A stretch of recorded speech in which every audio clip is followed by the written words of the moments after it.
Hello everyone, this is Lye Yosh. Welcome back to Life, Study, Library. Today we're going to be talking about IQ and EQ. Just kidding, we're not going to be talking about them because there's way too many people talking about them on YouTube already. They talk about stuff like the relationship between IQ and attractiveness. Or if you're dumb, then improving your EQ leads to better chance of success, or something like that. There's just way too many videos talking about them, and I'm not going to bother explaining them yet again. What I am going to talk about is something that might be, quite frankly, more interesting and more important than IQ or EQ. I'm going to talk about this third Q that might greatly help you succeed. Training this third Q might be really beneficial to business success, particularly leadership success. Much of the greater knowledge about this third Q was found very recently, so I'm going to try to create this wave. And I'm just going to start by although I did say that I'm not going to bother explaining about the IQ or the EQ, but I am going to briefly review on it. So what was IQ and EQ? So IQ stands for intelligence quotient. It pretty much represents the intellectual ability, like complex reasoning, problem-solving skills, and logical mind. In business scenario, it pretty much represents competence. And then the other one, EQ, stands for emotional quotient. This basically is about the awareness of emotions for both yourself and others. So people who are high of EQ are able to understand the emotion and feelings of themselves and others, therefore are skilled in emotionally connecting with people. And there's been debates about which one is important, which is IQ important or EQ important? And there are people saying that EQ can be included in IQ because of claims like people with high IQ also tend to have a high EQ. So you don't really need to focus solely on improving your EQ because you can just improve both at once by improving your IQ. And then there's the third Q. So we got the IQ and the EQ and the third quotient, which is DQ.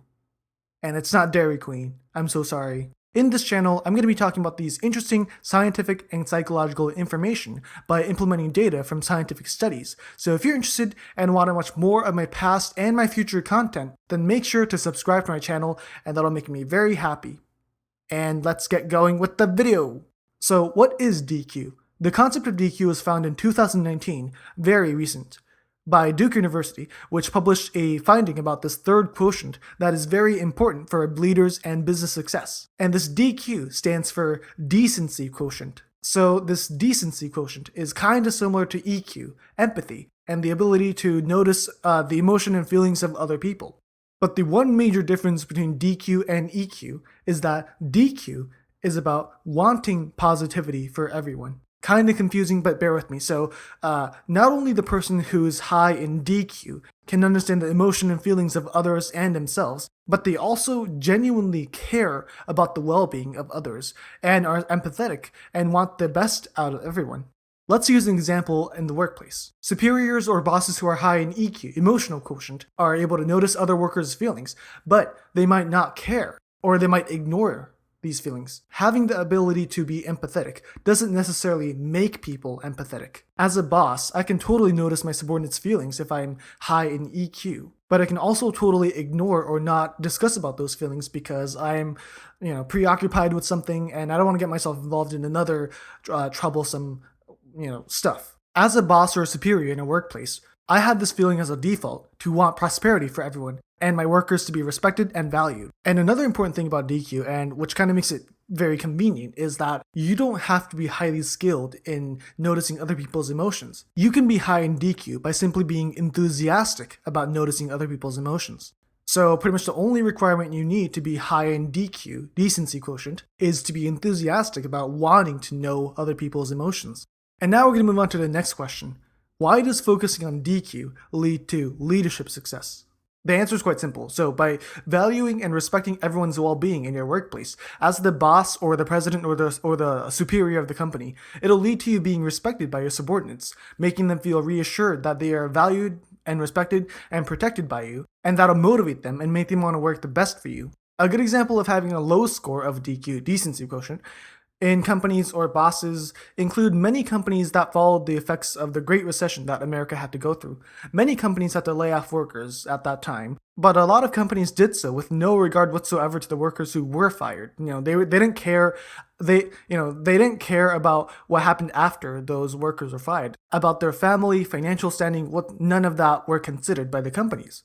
Way too many companies literally just threw their workers away And obviously, that's not going to help increase the motivation of those who are left, because all they're thinking at that point is whether they're going to be the next victim. The remaining workers had to constantly struggle against the fear and anxiety that they might be the next people who are going to be fired after seeing their coworkers one day disappeared from work.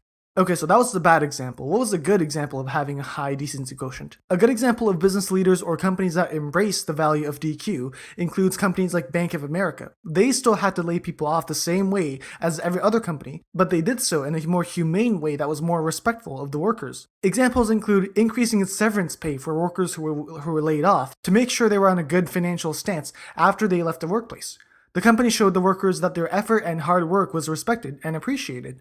Bank of America also showed support for its leaving workers by providing benefits like parental leave, bereavement leave, counseling support, and even adoption support. At first glance, this seems like an insane move to do during a Great Recession, but ultimately, it leads to an even greater positive result of its workers and customers feeling safe while doing business with the company. Yeah, first-class companies are truly different, aren't they? So many companies go crazy for innovation and creating stuff, but companies with a high decency quotient are able to think about what's leaving or being dismissed, along with what's being added or created. And companies that can do this ultimately succeeds. And this applies to you as an individual as well. Even if you're not a boss or a supervisor or a superior of any kind, the simple emotion of respecting your neighbors, wanting the best out of your colleagues and coworkers, these feelings alone can help you increase the decency quotient, which helps you be genuinely respected by others and allows you to succeed. And you don't have to be a pushover at all to do this. It's like Spider-Man. He genuinely cares for the well-being of literally everyone, even if that person's trying to kill him. And that's why he's insanely popular, and both the characters from the comics and people of the real world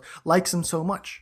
So I hope you learned something about decency quotient, or DQ, and I highly suggest you use it in your own life as well. After all, increasing your IQ points is really hard, and increasing your EQ is not something that's really easy to do as well. But improving your DQ, the decency quotient, is easier compared to the other two because the only requirement is for you to be respectful and caring of others.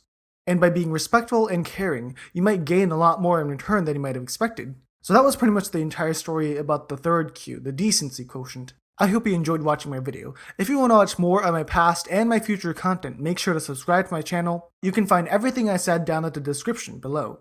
And you can follow my social media if you want. And that's it for today. You've been listening to Life Study Library, hosted by me, Lye Yosh. I'll see you in my other videos. Bye!